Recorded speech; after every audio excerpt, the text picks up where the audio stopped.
Сәлем ханымдар. Үй жағдайында бургер жасаймыз, балаларыңызды қуантудан еш жалықпаңыздар. Арнаматыр келушілер қоңырауды басып лайк басыңыздар. Қарап тұрғандарыңыздай бізге котлет, майонез, кетчуп, помидор, салатный лист, огурцы қажет. Мынау булочка нанымызды алдағы уақытта рецептін салатын боламын.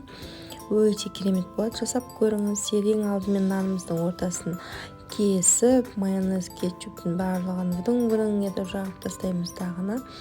Және котлетімізді, салатный листімізді салып, арасының барлығына кетчуп, майонез салып, керемет қылып осылай жасаймыз. Жасап көріңіздер, оп-оңай, балаларыңыз, туысқандарыңыздың барлығы қуанатын болады. Сырттан ешқашан алмаңыздар, үй жағдайында жасаңыздар. Сіздермен Бекенова Жансая. Осындай керемет бургер дайын болды. Жасап көріңіздер. Алдағы уақытта керемет рецепттер болады.